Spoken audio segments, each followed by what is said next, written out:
호세아서를 보시면서 우리는 하나 충격을 좀 받으셔야 합니다. 내가 지금까지 무엇을 보았는가라는 것을 첫 번째 충격을 좀 받으셔야 되고, 두 번째, 그래서 이렇게 성경 공부가 중요한 것이구나라는 것을 우리가 깨달으셔야 합니다.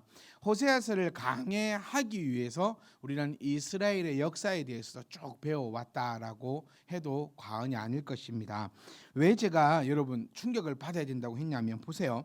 4절 말씀 우리 호세아서 지금 다 읽어 보셨거든요. 한 번도 지금 처음 보시는 분은 아마 없어야 정상입니다. 그런데 그냥 글자만 보면 여호와께서 호세에게 이르셨다. 뭐 이건 쉽죠. 여호와께서 이제 호세에게 말씀을 하셨어요. 그의 이름, 여기서 그의 이름은 누구지요? 그의 이름을 보려면은 이제 어디로 가야 됩니까? 3절로 가시면 되죠. 3절로. 여러분 수요일 날 예배 오실 때는 제발 성경을 한번 읽고 오셔야 됩니다. 이거는 국어 독해죠, 독해. 자, 그의 다음 중 그의 이름에 해당하는 것은 첫 번째 호세아 아들, 두 번째 호세아 딸, 세 번째 호세아 아내, 네 번째 호세아 사촌, 다섯 번째 호세아 아버지. 자, 이렇게 객관식으로 나올 때 여러분이 탁 적을 수 있어야 됩니다. 자, 누구죠? 그의 이름은 3절에 보니까 호세아의 아들이죠. 아들을 낳았는데 그의 이름을 이스리엘이라고 하라. 여기까지 또 이해가 됩니다. 그렇죠? 지금까지 어려운 거 하나도 없었어요. 여호와께서 호세아에게 말씀을 하셨는데 낳은 아들의 이름을 이스리엘이라고 하라 하셨어요. 여기까지 딱 이해됩니다. 이제부터 보셔야 돼요. 조금 후에 내가 이스라엘의 피를 예후의 집에 갚으며, 뭐야 이거? 갑자기 이제 이해가 안 가기 시작해야 된다는 게 아니고 이제 이해가 안 가기 시작합니다. 이스라엘이 이제 막 태어났는데 무슨 피를 얘기하며, 예후는 또 뭐야? 예후. 여러분 우리 조용하게 손 한번 표시해서 저에게 보여주시겠습니까? 이렇게 앉으셔도 됩니다. 그냥 잠깐 이렇게만 들어주시면 됩니다. 예후 누군지 감이 오시는 분만, 감이 안 오시는 분, 네, 감이 안 오시는 분들만 손을 살짝 들어주시고, 손 안 드는데 내가 물어볼 겁니다. 네, 자, 나는 이 예후에 대해서 감이 잘 안 옵니다 싶은 사람들은 이렇게 손을 표해주고, 네, 나 물어볼 겁니다 진짜로. 네, 네, 자, 지원아, 예후가 누구지? 너 또 딴 생각하고 이상한 거 보고 있잖아. 목사님 무섭다 했지. 그럴 때마다 자 들어주세요. 자 다 손 드셨어요. 지환님 빼고 손 들어서 제가 지환이 아는 거 싶어서 물어봤습니다.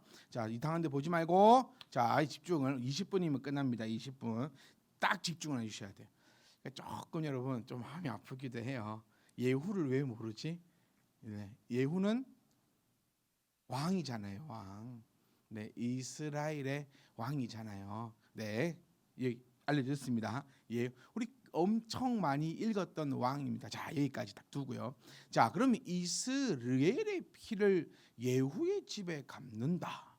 이게 뭔 말이지? 이렇게 생각하실 수 있습니다.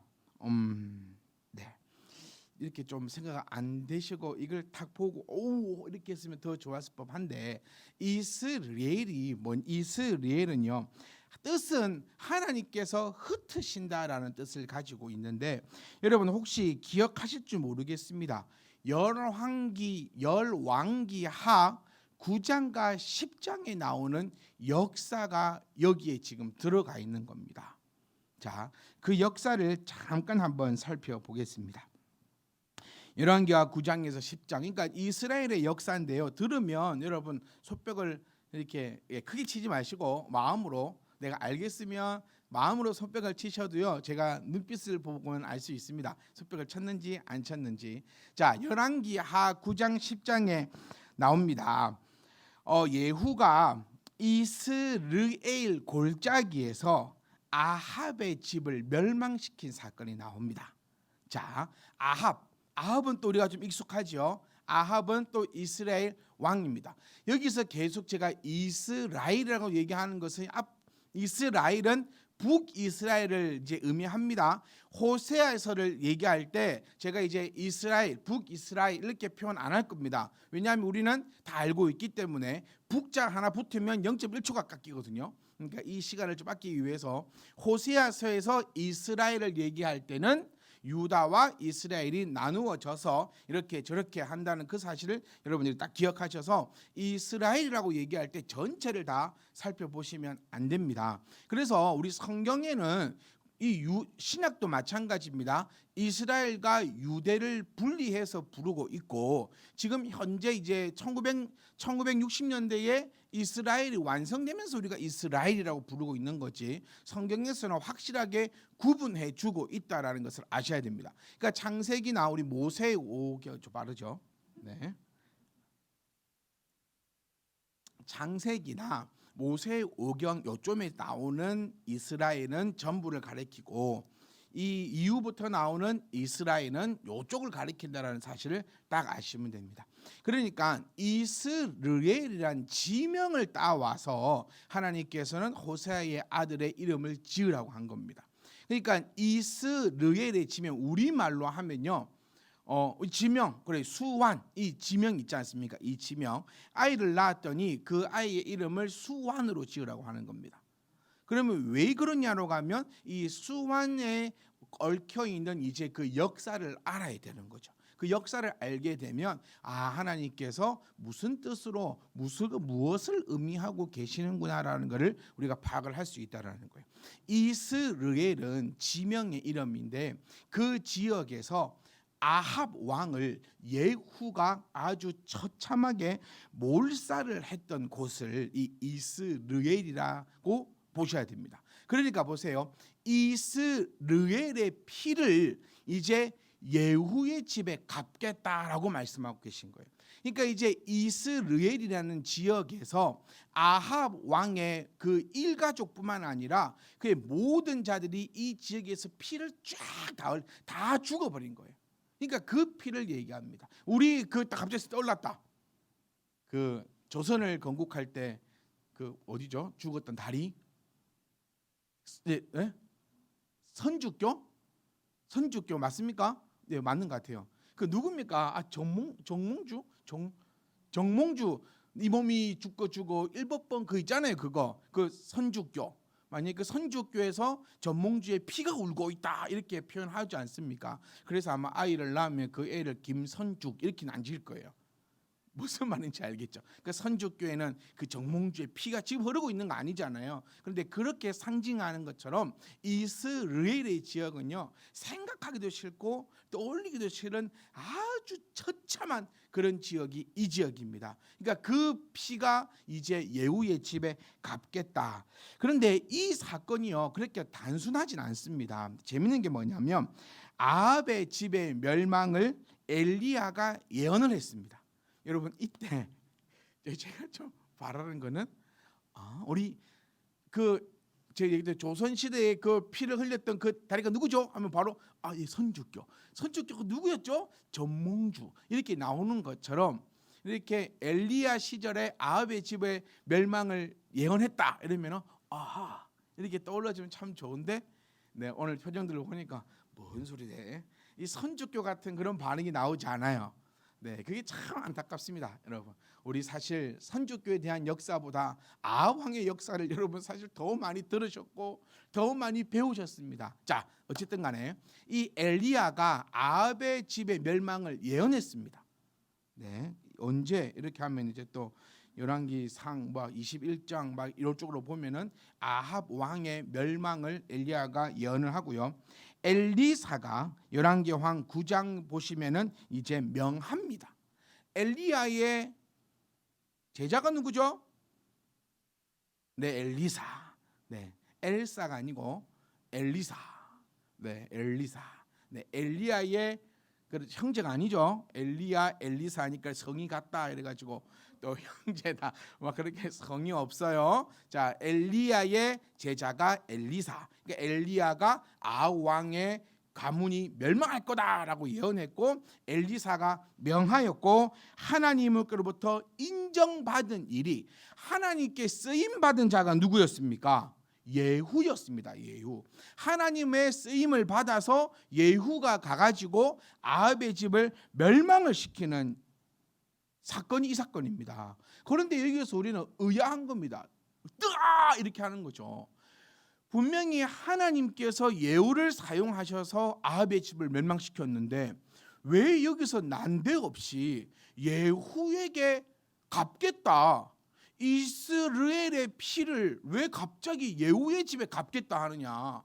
하나님의 명령을 지킨 예후가 무슨 잘못이 있느냐. 와, 이 뭐 자칫하다면 하나님 명령도 우리가 뭐 들을 거는 듣고 안 들을 거는 안 듣고 막 이렇게 해야 되겠구나라고 생각이 많이 생각이 안 들겠네요. 우리 성도님들 지금 눈빛을 보면 아무 생각 안 합니다. 그럼 지금부터 생각을 해보는 거예요. 자, 한번 생각을 해보세요. 아니 왜 예후가 이렇게 해가지고 이렇게 했는데 왜 예후가 이렇게 되었느냐라고 했을 때요. 두 가지로 많은 이런 것들을 우리가 정리해 볼 수 있는데 크게 두 가지로만 설명을 한번 드려보도록 하겠습니다. 크게 두 가지 이유로 나누는데요. 첫 번째는 예후가 아합의 집을 멸하는 것으로 만족지 않고요. 유다의 아하시야와 그 형제 42명도 죽여버리기 때문입니다. 그러니까 우리가 이거 열왕기상 9장의 내용, 9장 10장 내용을 쭉 보면은 하나님께서는 예후에게 아합 왕만 죽이라, 멸하라고 명령을 하시거든요. 그런데 이 예후가요, 유다의 아하시야, 기억나시죠? 아카시아 말고 아하시아 왕, 이렇게 외우면 좀 편하게 외웁니다. 아카시아 말고 아하시아 왕도 그 죽이고 그 형제 42명도 거기서 죽여버립니다. 그러니까 뭡니까? 예후는 하나님의 그 명령을 따랐다기보다도요, 이 잘 구별하셔야 되는 거예요. 하나님의 명령을 순전하게 순수하게 따른 것이 아니라 나의 이런 좀 야망, 나의 이런 욕망을 해결하기 위한 수단으로 사용했다라는 거죠. 그러니까 여기서 우리가 상당히 좀 조심하고 주의해야 합니다. 우리도 하나님 말씀을 따르고 또 순종하고 막 이런 것에 있어서 나의 그 흑심이 좀 들어 있지 않는가. 제일 우리가 여기서는 이렇게 한번 비유를 드려보고 싶어요. 우리가 헌신하는 것, 그러니까 헌금을 하든지 뭐 봉사를 하든지 뭐 이렇게 모든 것에 있어서 어쩌면 우리는 이제 우리는 안 그럴 것 같아요. 이제 우리는 좀 성숙된 신앙이니까. 비성숙된 신앙인이나 또 우리가 좀 비성숙되었을 때는 신과의 계약 관계였잖아요. 하나님, 내가 11조를 드릴 테니 하나님은 100배로 1000배로, 이는 도둑놈이 뭐가 어딨어요. 하여튼 100배로 1000배로 주시옵소서. 내가 하나님께 이렇게 봉사를 하겠사오니 나에게는 이런 거 저런 거를 해 주시옵소서. 어쩌면 이런 불순한 마음을 우리가 또 이게 비유해 볼 수 있지 않을까라는 또 생각을 한번 해봅니다. 그리고 계속 이 또 동일한 이야기지만 두 번째는요, 아합의 집의 멸망이 비록 하나님의 명령에 의한 것이기는 했지만 예후의 동기가 순수하지 못했다라는 거예요. 즉 예후는 하나님의 명령을 따랐다기보다도 자신의 그 욕망들, 조금 전에 말씀드린 것처럼 하나님의 그것을 이용해서 악한 습성에 따라서 성취시켰을 뿐이다. 왜냐하면 그러니까 이게 재밌는 게 있잖아요. 제 스스로 약속을 하고 지키려고 애를 쓰고 있는 저의 이 안타까운 모습을 보고 있습니다. 네, 아무도 약속하지 않았는데 혼자 내가 호세아서를 할 때는 20분 안에, 암만 늦어도 25분 안에는 끝내리라 스스로 약속을 하고 다짐을 해서 거기에 지금 옥죄어 가지고 혼자 안절부절하고 하지 못하 있는 모습을 성도님들이 뵐 때 얼마나 불쌍히 볼까, 그런 생각되어 봅니다. 네, 연습할 때보다 조금 더 시간이 늦어요. 그래서 조금 급하긴 한데, 자 어쨌든 그래서 이거를 뭘 우리가 발견해 볼 수 있냐면요, 예후가 아합이 왜 망했는가를 살펴봐야 돼요. 아합을 하나님께서 멸망시켰던 이유는요, 바알 숭배 때문이었거든요. 바알 숭배 때문에 예후를 들어서 이 아합을 쳤습니다. 그런데 이 예후는 어떻게 했냐면 기억나실 거예요. 바알은 섬기지 않지만 뭘 섬기냐면 여로보암의 죄. 예후는 여로보암 죄를 그대로 따랐다라고 이 예언서에서 기록하고 있었고, 그러면 이 여로보암의 죄가 뭐냐면 금송아지를 숭배하는 거였습니다. 바알을 숭배하나 금송아지를 숭배하나. 그래서 근데 바알, 그러니까 참 인간이 우리의 이런 모습들이요 너무 좀 미련한 것 같아요. 분명히 뭐 때문에 멸망을 하고 뭐 때문에 넘어졌고 뭐 때문에 저렇게 망해가는가를 우리는 보고 있습니다. 우리는 알 수 있죠. 여러분, 내 가정만 해도 한번 살펴보세요. 우리 가정이 무엇 때문에 힘들었습니까? 무엇 때문에 어려웠습니까? 무엇 때문에 괴로웠습니까? 이걸 알거든요. 그런데 그 짓을 또 한다는 거예요. 자, 아합이 바알 숭배 때문에 망했어요. 그걸 똑똑히 봤단 말입니다. 그런데도 예후는 금송아지를 섬기게 합니다. 왜입니까? 이게 그거예요, 여러분. 급한 불을 끌려고 계속해서 나쁜 수를 쓰는 거죠. 백성들을 다스리기 위함입니다, 여러분. 왜 이 나라의 역사들을 보면 왜 종교가 필요했는지를 우리가 한번 생각해 보셔야 됩니다. 왜 고려는 불교를 택했고 왜 조선은 유교를 택했는지 이런 역사들을 쭉쭉 살펴보면 하나입니다. 이 어떻게든 이 백성들, 이 밑에 있는 사람들을 잘 다스릴 방법의 그런 도구의 하나로 종교를 택했다는 거죠. 그래서 저는 우리 기독교를 종교라 말하고 싶지 않습니다. 종교는 사람에 의해서 이용되는 거죠. 그러니까 아합이 바알 숭배를 들어가지고 백성들을 옥죄고 백성들을 이용했던 것을 예후가 그대로 가져온다는 거예요. 그러니까 여러분, 앞에 불이 났어요. 그 불을 끌려고 또 불을 갖고 오고 또 불을, 그러니까 참 안타까운 우리의 인생의 삶이 참 안타까운 것 같아요. 왜 힘들었는가? 그것 때문에 힘들었는데 그 불 끄고 또 그 짓을 또 하고 있는 거예요. 누가? 예후가요.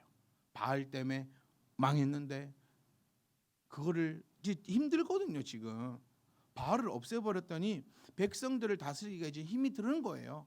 그러니까 이거 어떻게 하지 하다가 그래, 나는 바알이 아니라 금송아지를 세워야겠다. 그런데 그게 그거거든요.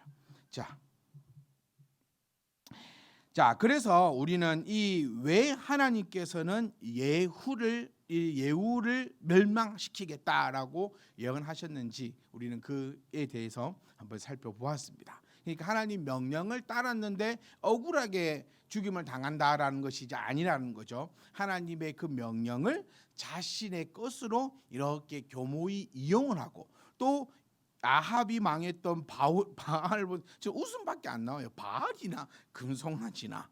근데 본인은 뭐라고 생각할까요?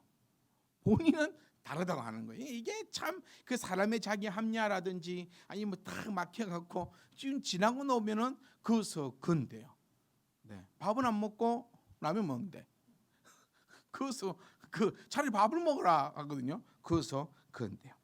자, 그래서 이 예후의 집에 갚겠다라는 말씀을 우리가 살펴보면 여기서는 징벌을 이제 의미하고 있는 거예요. 자, 그러니까 이제 이 지식을 가지고 성경을 딱 보자는 거예요. 그의 이름을 이스라엘이라 하고 그 아들을 이용하겠다는 얘기가 아닙니다. 상징이 되는 거죠. 그러니까 이스라엘을 성장시켜서 치겠다 그게 아니라 이거 지금 하나님이 주인공입니다. 딱 예표를 삼아주면서 지금 예언하고 있는 겁니다. 그러니까 이스라엘의 피를 예후의 집에 갚겠다. 즉 다시 말하면 예후의 집의 멸망은 하나님의 말씀대로 4대 만에 끝이 나게 됩니다. 그러니까 예후를 죽이겠다는 의미가 아니죠. 예후 한 사람만 죽이겠다는 것이 아니라 하나님께서 우리에게 약속하신 게 딱 있습니다. 하나님의 복은 몇 대까지? 1000대까지 주고 하나님의 저주는 3, 4대에서 끝나겠다라고 할 때 우리는 이 하나님을 참 너무 이 인자하신 하나님을 생각을 하더라고요. 전부 바보들 생각이에요. 하나님이 복은 1000대까지 주시고, 야, 저주는 3, 4대밖에 안 준대. 그 우리가 저주를 받더라도 3, 4대만 견디면은 우리가 괜찮다 생각하면서 하나님은 인자하심으로 생각하는데, 여러분 3, 4대 지나면 없어집니다. 네? 왜 저주는 1000대까지 안 줄까요? 3, 4대면 끝납니다. 이게 하나님의 인자하신 게 아닙니다. 이거는 첫 복은 1000대까지 주시고, 하나님이 뭡니까? 그 은혜는 1000대까지 주시고, 죄는 참고 또 참고 인내하신 하나님이라, 요렇게 말도 안 되게 설명하시는 분도 있던데, 아닙니다. 3, 4대의 저주면 그 가문은 이 지구에서 없어지기 때문에 하나님께서 그렇게 굳이 이렇게 하지 않아요. 그러니까 이걸 보면 하나님 어떤 하나님이시죠? 잔인한 하나님입니다. 잔인한. 네, 자 여러분 집중하셔야 됩니다. 자, 이제 얼마 안 남았어요. 자, 하나님은 어떤 분이시다? 잔인한. 하나님은 잔인한 분이세요. 우리가 하나님을 생각하고 하나님을 느끼고 하나님을 바라볼 때 이 두 가지를 다 가져가야 된다 했잖아요. 하나님께서는 복을 주시되 1000대까지 주시는 분이고, 하나님께서 복을 주시되 저주를 내리실 때 3, 4대 멸절. 하나님이 때리면 얼주 대충 때리는 게 없습니다. 네. 아이들이 왜 엄마보다 아빠를 무서워하는 줄 아세요? 엄마는 사정을 봐주는데 아빠는 사정을 안 봐줘요. 근데 엄마는 자주 때려요. 아빠는요 자주 안 때리고 때릴 때 죽는 거죠. 왜 친구들이 형을 무서워하는 줄 아세요? 네. 부모는 잘 못 때리지만 형 하나 죽여버리거든요. 내 동생을 네가 때렸어? 부모는 어떻게 할 수 없어요. 그런데 네 동생을 내가 때려 형이 가면 막 박살이 나. 네, 그런 겁니다.